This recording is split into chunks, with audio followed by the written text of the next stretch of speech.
Bonjour, dernière vidéo consacrée à la notion générale des suites numériques. Pour l'instant, nous ne parlons pas de suite arithmétique et géométrique, ça viendra. Là, juste ce qu'est une suite, et nous allons parler dans cette vidéo plus particulièrement du sens de variation d'une suite, les définitions, et comment on va pouvoir aller les caractériser, c'est-à-dire les démontrer, ces sens de variation. Commençons tout de suite donc avec le vocabulaire. Alors il est assez simple et intuitif, il est quand même équivalent au vocabulaire sur les fonctions.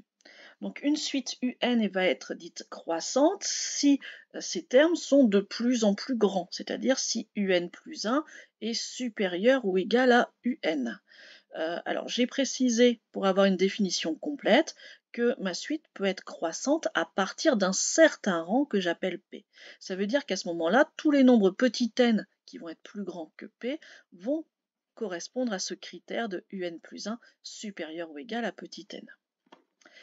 De la même façon, on va évidemment parler d'une suite décroissante si à partir d'un certain rang P, UN plus 1 va être plus petit que UN. Donc on va avoir des termes qui vont être de proche en proche de plus en plus petits.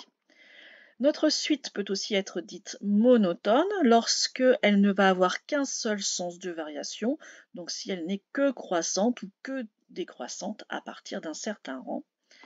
Et enfin, notre suite peut être dite constante si tous ces termes sont égaux. C'est un cas quand même un petit peu particulier.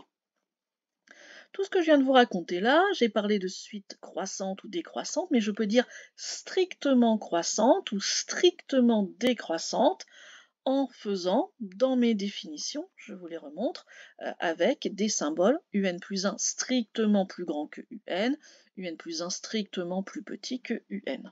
Donc on peut adapter le vocabulaire. Voici un exemple, la suite UN qui va être définie ici par récurrence, U de 0 qui est égal à 2 et U indice n plus 1, c'est UN plus 3 fois n. À ce moment-là, cette suite, elle est croissante. Je vous le montre.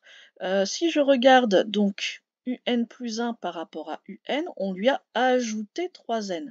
Mais 3n étant positif, UN plus 1 va forcément être plus grand ou égal à UN. Si maintenant je prends une autre suite définie à nouveau par récurrence, U0, le terme initial égal à moins 1, et ensuite UN plus 1 qui est égal à moins 2, UN plus 1. On l'avait déjà travaillé cette suite dans la vidéo sur les suites définies par récurrence.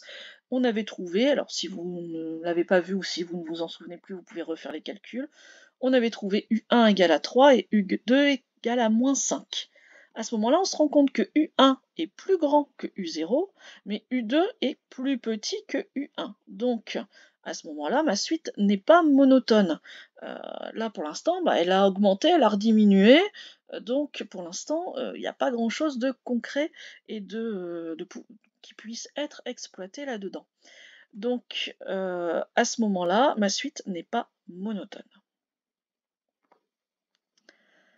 Pour aller démontrer un sens de variation. Alors, pour démontrer qu'une suite n'est pas croissante ou n'est pas décroissante, c'est ce qu'on vient de faire dans l'exemple précédent, c'est ce qu'on appelle un contre-exemple. On prend deux enchaînements qui se suivent, deux étapes dans ma suite, et on dit que j'ai une étape qui me montre que c'est plus grand, et puis la suivante qui me montre que c'est plus petit, donc ça ne va pas. Ici, donc, on peut, pour aller démontrer maintenant qu'une suite est croissante ou décroissante, aller travailler de deux façons différentes. Première façon, par différence. Une suite va être croissante si et seulement si, en faisant la soustraction de deux termes consécutifs, le suivant moins le terme actuel, on obtient un nombre positif. C'est une évidence par rapport à la définition. De même, on a une suite décroissante si et seulement si on va avoir le terme suivant moins le terme actuel qui est négatif. Ça montre bien que UN plus 1 va être inférieur ou égal à UN. Donc cette notion de différence, simplement pour vous donner le petit truc, on va faire la soustraction et puis on va comparer par rapport à 0. C'est plus facile que d'essayer de dire lui par rapport UN plus 1 par rapport à UN, il y a ça en plus ou il y a ça en moins. On peut aussi travailler par quotient. Et à ce moment-là, on a besoin d'une suite avec des termes strictement positifs à partir d'un certain rang.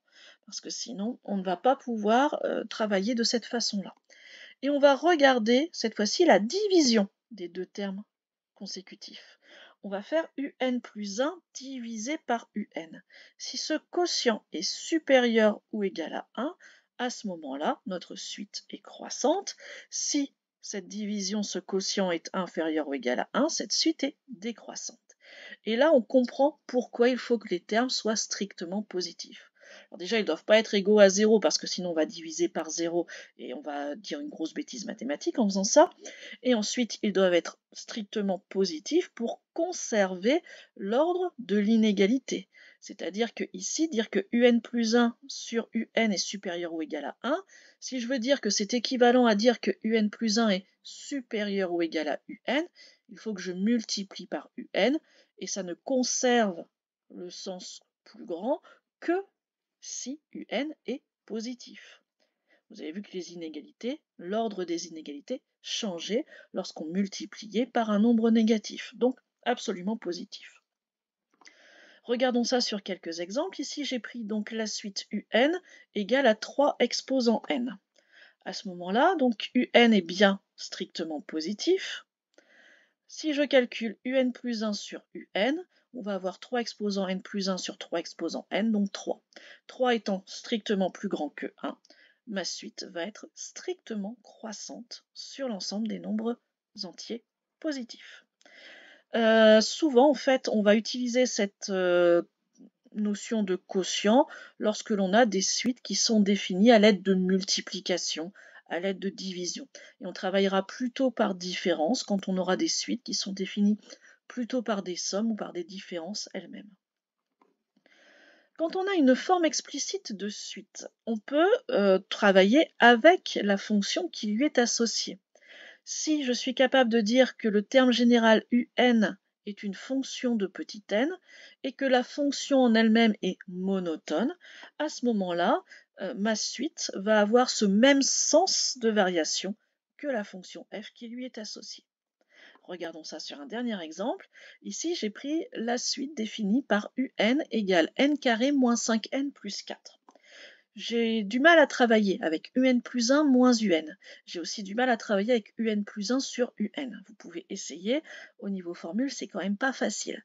À ce moment-là, je vais me rattacher plutôt à la fonction f définie sur grand R par f de x égale x carré moins 5x plus 4.